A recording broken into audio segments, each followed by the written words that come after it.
بسم اللہ الرحمن الرحیم۔ حسن اللہ یاری نے ایک روایت جو مسند امام احمد بن حنبل رحمۃ اللہ تعالیٰ علیہ کی ہے کہ جس میں سیدنا صدیق اکبر رضی اللہ تعالیٰ عنہ، سیدنا عمر فاروق اور مولا علی رضوان اللہ علیہ مجمعین کی شان ہے، اس کو شعیب ارناؤت کی تحقیق کے تحت ضعیف کہہ کر اس کو رد کرنے کی کوشش کی ہے۔ اور اس کو رد کرنے کا صرف ایک ہی مقصد تھا، کیونکہ اس میں جو روایت ہے شیخین کی عزت و عظمت اور ان کی فضیلت میں وہ رسول اللہ صلی اللہ علیہ وسلم خود بیان فرما رہے ہیں اور مولا علی کرم اللہ وجہ کریم اس کو روایت فرما رہے ہیں۔ اور اس کی ویڈیو میں یہ کہتا ہے کہ جو اہل سنت کے جو محدثین ہیں یہ بڑے متعصب ہوا کرتے تھے، تو کوئی روایت ان کے خلاف ہوتی تو اس کو ذکر نہیں کرتے تھے۔ حالانکہ بات یہ ہے کہ جب حدیث کی اسناد کا سلسلہ شروع ہوا نا، اس وقت امام ابن سیرین رحمۃ اللہ تعالیٰ علیہ فرماتے ہیں کہ اہل سنت ائمہ سے علاوہ کوئی کسی پر اعتماد نہیں کرتا تھا، اور اہل سنت ہی اگر کسی راوی کو لیتے تو اسی پر اعتماد ہوتا، اگر اہل سنت کسی راوی کو ترک کر دیتے تو اس راوی سے کوئی روایت نہیں کرتا تھا۔ ہاں کوئی اور وہ کذاب روایتیں ذکر کرتا وہ الگ بات ہے، جو روایت یعنی کہ بیان کرنے کے لیے، احتجاج کے لیے، دلیل پکڑنے کے لیے ذکر کی جائے، اہل سنت جس سے لیتے تھے اسی سے روایت لی جاتی تھی اور کسی سے نہیں لی جاتی تھی۔ اور اگر اس کے نزدیک اہل سنت اتنے متعصب تھے کہ وہ اپنے شیخین صحابہ نبی صلی اللہ علیہ وسلم کے ان کے خلاف کوئی بات ہوتی تھی تو اس کو چھوڑ دیا کرتے تھے، اس پر سختی کیا کرتے تھے، جیسے امام نسائی کا حوالہ دیتا ہے کہ انہوں نے خصائص علی لکھی تو اس وجہ سے امیوں نے ان کو شہید کر دیا۔ اگر اتنا متعصب تو ہم کو سمجھتا ہے یا لوگوں کو باور کروانا چاہتا ہے کہ یہ بڑے متعصب ہیں، تو تیرا تعصب اس روایت میں آ کر کیوں نظر آنے لگا؟ اگر تو غیر متعصب بندہ ہے تو نے اس روایت میں تعصب سے کام کیوں لیا؟ جبکہ امام ابن حاکم نیشاپوری اس روایت کی تصحیح بھی کرتے ہیں، دو روایتیں اپنی کتاب میں ذکر کرتے ہیں، یہی والی، ایک حضرت حذیفہ بن یمان رضی اللہ تعالیٰ عنہ سے، ایک مولا علی کرم اللہ وجہ، دونوں کی تصحیح فرماتے ہیں۔ ھذا حدیث صحیح الاسناد ذکر فرماتے ہیں دونوں میں، ایک کو شواہد میں ذکر کرتے ہیں اور دونوں کو صحیح کرتے ہیں، تو وہ کیوں نہیں مانی؟ اب تیرا تعصب تو ظاہر ہو گیا، تو متعصب ہے، متشدد ہے، تیرے نزدیک تیرے سوا کوئی ایمان والا نہیں ہے، چاہے وہ نبی صلی اللہ علیہ وسلم کے صحابی کیوں نہ ہو۔ یہ جو روایت ہے یہ صرف جو ویڈیو بنانے کا مقصد ہوتا ہے، یہ اہل سنت کے عوام میں جو شکوک و شبہات یہ شخص پیدا کرتا ہے اس کو دور کرنے کے لیے، کہ یہ ہماری کتابوں میں جب شکوک و شبہات پیدا کرے گا تو ہمارا فرض بنتا ہے کہ ان شکوک و شبہات کو ہم عوام کے لیے دور کریں، تاکہ عوام سمجھ سکے کہ اہل سنت و جماعت مسلک مذہبی حق ہے، یہ روافض یا اثنا عشری کے غالی جو غلو کرتے ہیں، تبرعی ہیں، یہ صرف امت میں فتنہ ہے، اس کے علاوہ اور کچھ نہیں ہے۔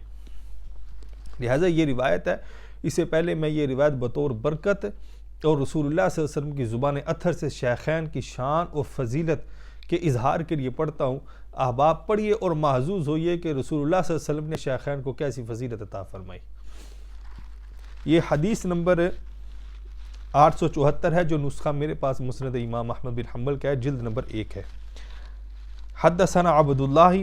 حدثنی ابی حدثنی اسود بن عامر حدثنی عبد الحمید بن ابی جعفر یعنی الفراء عن اسرائیل عن ابی اسحاق عن زید بن یثاع عن علی قال قیل یا رسول اللہ من تؤمر بعدك قال ان تؤمر ابا بکر تجدوه امینا زاہدا فی الدنیا راغبا فی الآخرہ وان تؤمر عمر تجدوه قویا امینا لا يخاف فی اللہ لومة لائم وان تؤمر علیا ولا اراکم فاعلین تجدوه ہادیا مہدیا یأخذ بکم الطریق المستقیم۔ یہ روایت ہے، فرماتے ہیں ہمیں حدیث بیان کی عبداللہ نے، فرماتے ہیں مجھے حدیث بیان کی میرے والد نے، وہ فرماتے ہیں کہ ہمیں حدیث بیان کی اسود بن عامر نے، وہ فرماتے ہیں کہ مجھے حدیث بیان کی عبد الحمید بن ابی جعفر یعنی فرا نے، انہوں نے اسرائیل سے، انہوں نے ابی اسحاق سے، انہوں نے زید بن یثاع سے، اور انہوں نے مولا علی کرم اللہ وجہ الکریم سے۔ یہ روایت کی سند ہے، اور سند ساری صحیح ہے، ثقہ راوی ہیں سارے۔ یہ ابی اسحاق سبی، ان کے بارے میں جو کلام ہے وہ میں ذکر کروں گا، سارے ثقہ راوی ہیں، امام ابن حاکم نیشاپوری کے تحت صحیح روایت ہے کیا فرماتے کہ زید بن یوسیع سے روایت فرماتے کہ مولا علی فرماتے ہیں شان شیخین ہے، مولا علی راوی ہیں، اور جس زبان اطہر سے شیخین کی عزت و عظمت و شان کا اظہار ہو رہا ہے وہ پیارے آقا محمد مصطفیٰ احمد مجتبیٰ علیہ تحیۃ و ثناء کی زبان اطہر ہے۔ کیا فرماتے؟ قیل یا رسول اللہ،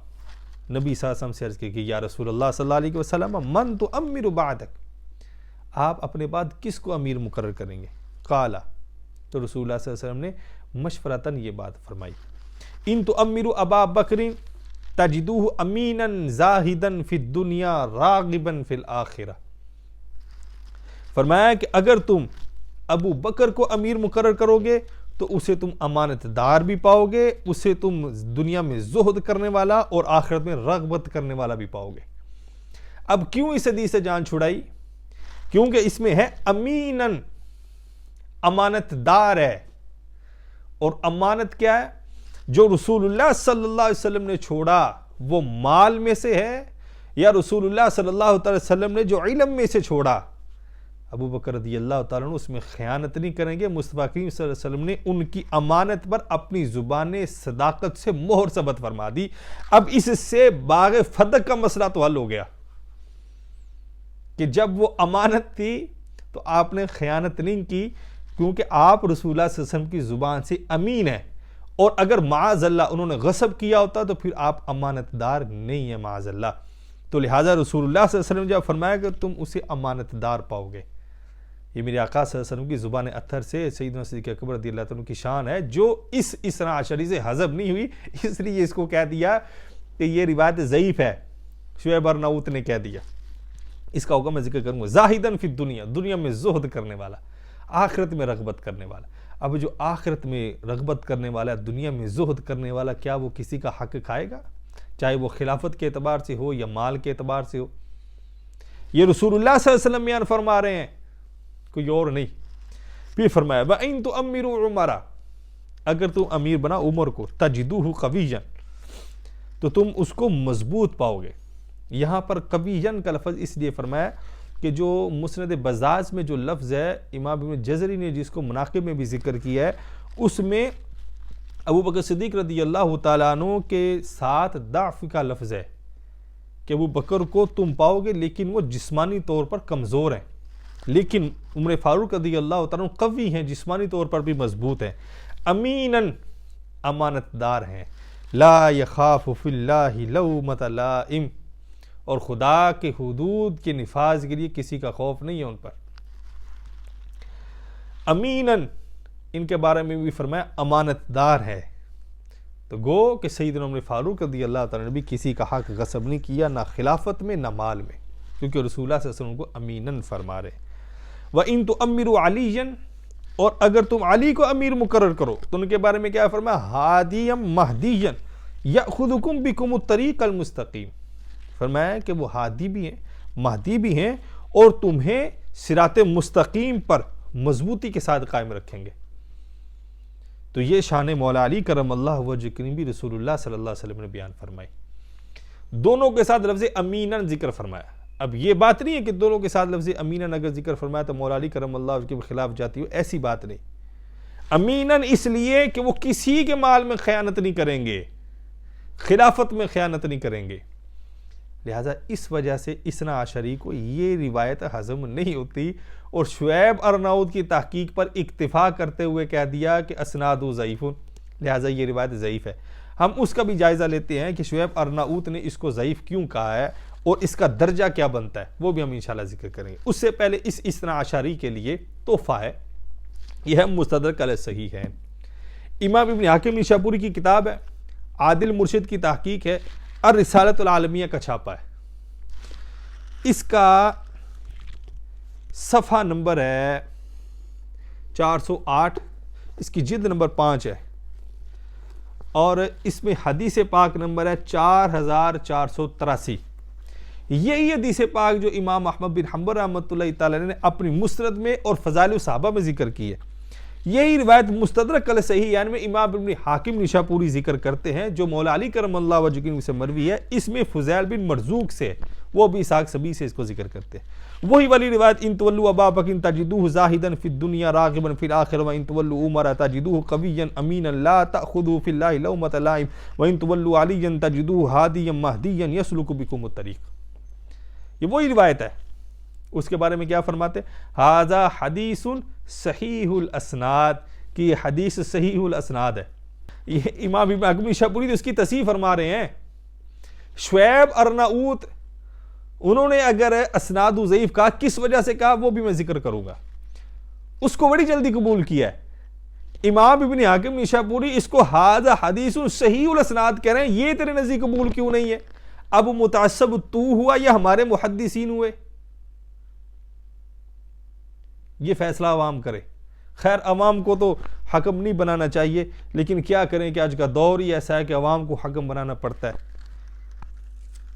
لہذا مجبوری ہے کہ بس فتنے ہی اس طرح کے آگے کہ عوام کو حکم بناتے ہیں، تو صرف عوام کے ایمان کے لیے، رسول اللہ صلی اللہ علیہ وسلم کی امانت پہنچانے کے لیے یہ باتیں ذکر کی جاتی ہیں کہ مجبوری کے طور پر عوام کو مخاطب کرنا پڑتا ہے۔ ورنہ اگر اختلافی بات ہے تو اس کا اصول تو یہ ہوتا ہے کہ حکم صاحب علم مقرر ہو۔ جب صاحب علم حکم مقرر ہوگا تو اس وقت اس کو مسئلے کی باریکی کا بھی پتہ ہوگا اور پھر اس میں فیصلہ کرنے کے لیے اس میں آسانی ہوگی۔ بہرحال یہ جو حدیث پاک میں نے ذکر کی ہے یہ مولا علی کرم اللہ وجہ الکریم سے ہے،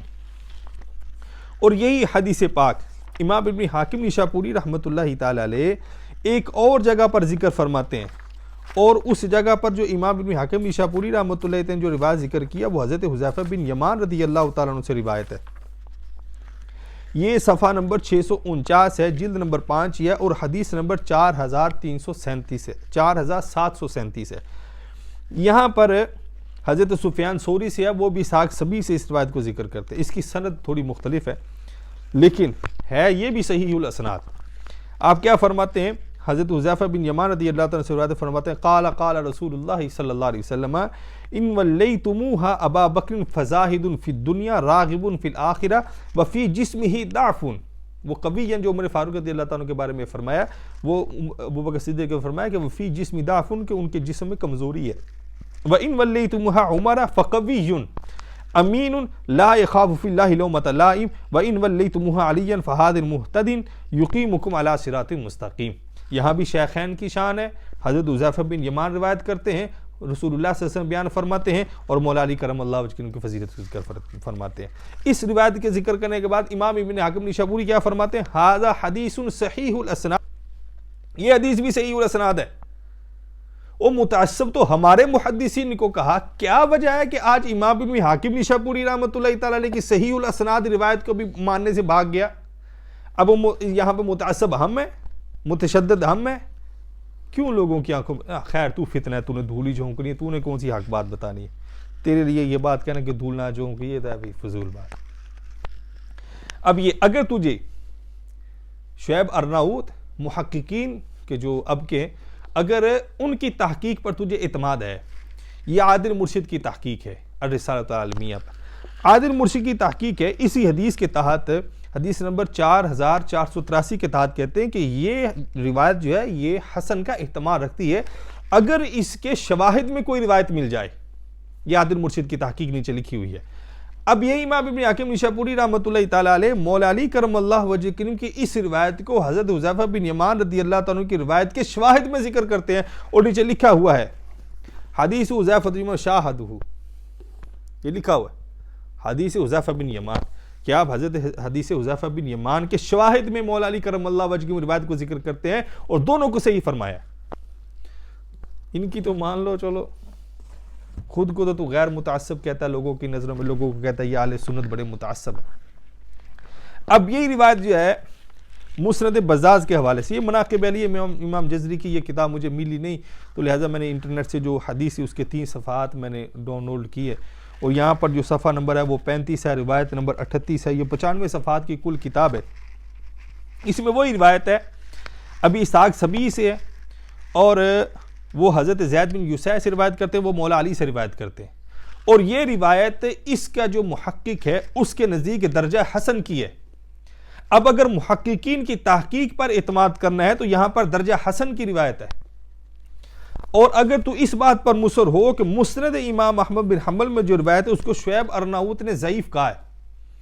تو اگر شعیب ارناؤت کی تحقیق کے مطابق اس کو تو ضعیف بھی مانے،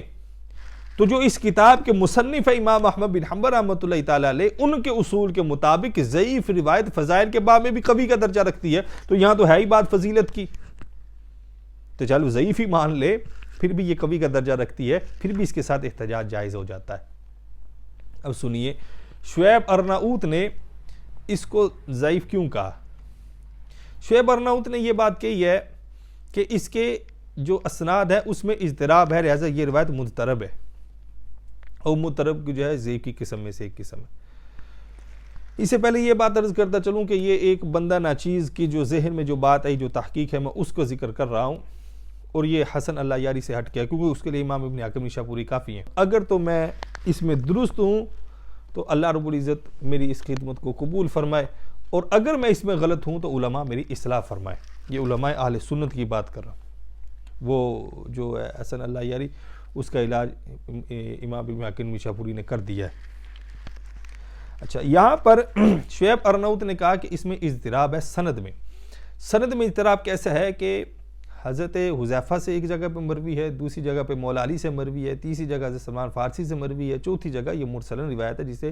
امام دارقطنی نے علل میں ذکر کیا ہے، تو لہٰذا یہ سند میں اضطراب ہے، اس اضطراب کی وجہ سے یہ روایت ضعیف ہے۔ اور انہوں نے ایک دو راویوں پر بھی کلام کیا، جیسے ابی اسحاق سبیعی یا فضیل بن مرزوق ہے، ان پر کلام کرنا بنتا نہیں ہے، کیونکہ ان پر ان کی ثقاہت بھی موجود ہے، ان پر جرح بھی موجود ہے، تو لہٰذا ثقاہت ابی اسحاق سبیعی پر جو ہے ان کے حفظ میں اختلاط سے پہلے کی جو ثقاہت ہے وہ مقبول ہے، اور اسی طرح فضیل بن مرزوق اگر ان کو کسی نے جرح میں ذکر کیا ہے تو لیکن ان کی توثیق بھی بڑے بڑے ائمہ نے کی ہے، لہٰذا اسی وجہ سے امام ابن حاتم نشاپوری رحمۃ اللہ علیہ فضیل بن مرزوق کی روایت کو ذکر کر کے بھی ھذا حدیث صحیح الاسناد کا حکم لگاتے ہیں۔ تو لہٰذا پہلی جو روایت ہے مولا علی کرم اللہ وجہہ سے، دوسری حضرت حذیفہ سے، تیسری حضرت سلمان فارسی سے، چوتھی مرسل، جو مرسل روایت ہے اس کو تو ایک طرف رکھیں۔ اب تین روایتیں باقی بچتی ہیں، حضرت حذیفہ سے، حضرت علی سے، اور حضرت سلمان فارسی سے۔ زید بن یوسیع حضرت حذیفہ سے بھی روایت کرتے ہیں، حضرت مولا علی سے بھی روایت کرتے ہیں، جناب صدیق اکبر اور ابو ذر غفاری، یہ چار اصحاب رسول اللہ صلی اللہ علیہ وسلم ہیں کہ جن سے زید بن یوسیع روایت کرتے ہیں، یہ تہذیب الکمال میں لکھا ہوا ہے۔ اور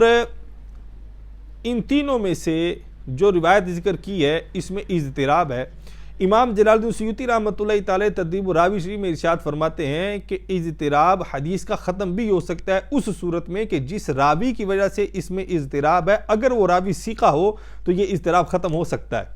لیکن اس وقت یہ کرنا پڑے گا کہ جس روایت کو آپ ترجیح دیں گے اس کے برعکس جو روایت ہوگی وہ شاذ اور منکر میں چلی جائے گی، اور جس کو آپ ترجیح دیں گے وہ حسن کے درجہ میں چلی جائے گی، اور اس کو ترجیح کی جو صورتیں ہیں وہ بھی مذکور ہے۔ اب یہاں پر جو ترجیح ہے بندہ ناچیز کے ذام میں، وہ ترجیح جناب سیدنا مولا علی کرم اللہ وجہہ اور سیدنا حذیفہ بن یمان رضی اللہ تعالیٰ عنہ، ان دونوں کی روایت کو ترجیح ہے حضرت سلمان فارسی اور دوسری مرسل روایت پر۔ وہ ترجیح کیسے ہے؟ وہ اس طرح کہ ابی اسحاق سبیعی ان پر دار و مدار ہے اس روایت کا، مستدرک علی صحیحین میں دو روایتیں، ان کا دار و مدار بھی ابی اسحاق سبیعی پر ہے، ان سے حضرت سفیان ثوری ذکر کرتے ہیں، حضرت عبدالرزاق یا ابن مرزوق جو وہ ذکر کرتے ہیں، اور حضرت امام احمد بن حنبل نے مسند میں ذکر کی ہے، اس کا دار و مدار بھی ابی اسحاق سبیعی پر ہے، فضائل صحابہ میں ذکر کی، اس کا دار و مدار بھی ابی اسحاق سبیعی پر ہے، حلیۃ الاولیاء میں مذکور ہے، اس کا دار و مدار بھی ابی اسحاق سبیعی پر ہے، اور اسی طرح مسند بزاز کے حوالے سے جو مذکور ہے اس کا دار و مدار بھی ابی اسحاق سبیعی پر ہے، اور یہ کشف الاستار میں جو ہے اس کا دار و مدار بھی ابی اسحاق سبیعی پر ہے۔ تو لہذا یہ تمام جو روایتیں ہیں ابو اسحاق سبیعی جو عمر بن اسحاق سبیعی کے نام سے مشہور ہیں، ان پر اس کا دار و مدار ہے۔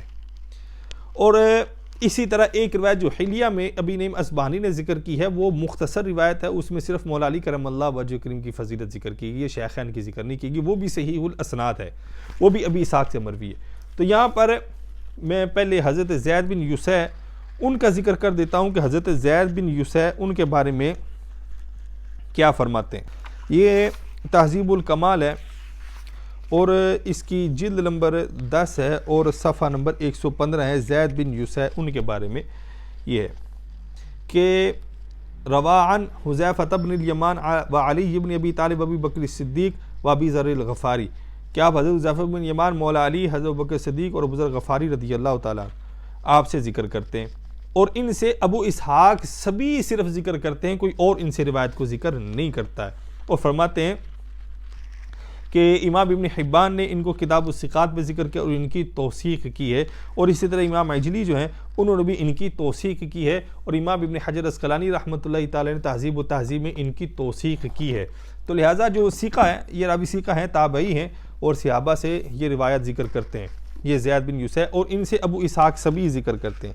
اب ابو اسحاق سبی جو ان کا ترجمہ ہے وہ بھی تہذیب الکمال سے ذکر کر دیتا ہوں کہ یا مذکور ہے کہ ابو اسحاق سبی وہ زید بن یوسف سے روایت کرتے ہیں، باقی اور بھی ہیں جن سے وہ ذکر کرتے ہیں، لیکن زید بن یوسف سے روایت کرنے میں یہ متفرد ہیں۔ اور اسی طرح ان سے حضرت سفیان ثوری بھی نقل کرتے ہیں، اور وہ جو مستدرک صحیحین میں روایت ہے وہ ابو اسحاق سبی سے حضرت سفیان ثوری بھی ذکر کرتے ہیں۔ تو لہٰذا ابو اسحاق سبی، عمر بن اسحاق سبی، ان کے بارے میں صرف ایک قول ذکر کر دیتا ہوں جناب سیدنا امام احمد بن حنبل رحمۃ اللہ تعالیٰ علیہ کا، کیونکہ وہ فصیل قول ہے، اور باقی جنہوں نے توثیق کی ہے یا جرح کی ہے ان کے لیے بھی یہ کافی ہے۔ کہتے ہیں عبداللہ کہتے ہیں کہ میں نے اپنے والد امام احمد بن حنبل رحمۃ اللہ سے پوچھا ایما احب الیک ابو اسحاق او سدی، کہ حضور یہ فرمائیے کہ آپ کے نزدیک ابو اسحاق زیادہ پسند ہے یا سدی؟ آپ نے ارشاد فرمایا کہ ابو اسحاق ثقہ، تو ان کے ابو اسحاق ثقہ ہیں۔ پھر آگے کیا فرماتے ہیں، لیکن جب ان کو محمول کیا جائے گا ان کے حافظہ کے مختلف ہونے سے پہلے پر، یعنی آخری عمر میں ابو اسحاق سبی ان کا جو حافظہ تھا وہ مختلط ہو گیا تھا، کمزور ہو گیا تھا، اختلاط ہو جاتا تھا، لیکن جو ان کے حافظہ کے اختلاط سے پہلے کی روایتیں ہیں ان میں وہ ثقہ مانے جائیں گے، اس کے بعد میں ان کی ثقاہت نہیں ہے۔ اور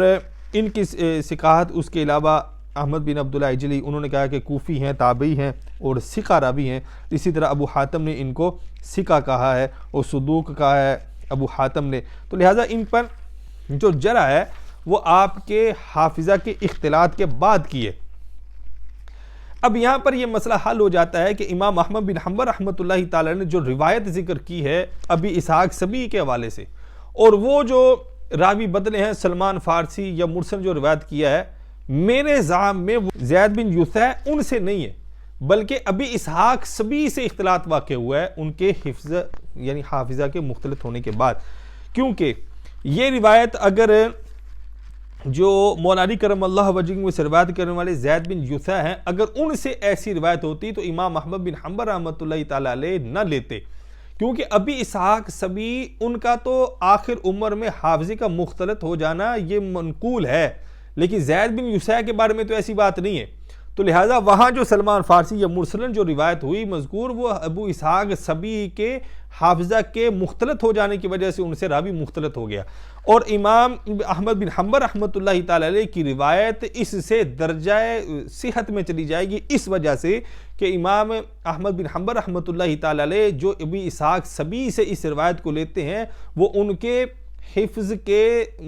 اختلاط سے پہلے لیتے ہیں، کیونکہ امام احمد بن حنبل کا یہ فرمان ہے کہ ان کے جو حافظہ تھا اس کے اختلاط سے پہلے میں وہ ثقہ ہے، بعد میں وہ ثقہ نہیں ہے۔ تو لہٰذا امام احمد بن حنبل نے اپنی مسند میں اس کو ذکر کیا کہ جس میں کم از کم درجہ حسن کی حدیث ہے، جیسے امام سیوطی مقدمہ میں فرماتے ہیں۔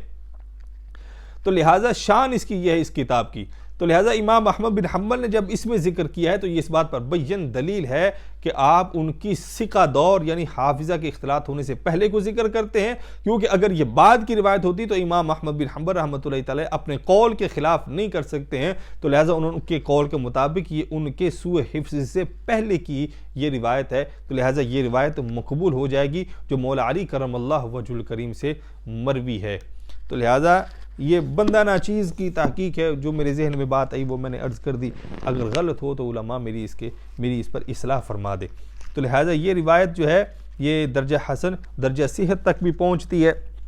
اور جو مسند بزاز میں ہے، کشف الاستار میں ہے، وہ درجہ حسن کی ہے، حلیۃ الاولیاء میں درجہ صحیح کی ہے، اور اسی طرح مستدرک صحیحین میں 2 روایتیں درجہ صحیح کی ہیں، جس کو عادل مرشد نے بھی کہا کہ اگر اس کے شواہد مل جائیں تو پھر درجہ حسن تک چلی جائے گی، اور اس کے شواہد مذکور ہیں، تو لہٰذا اس میں جو عادل اس نے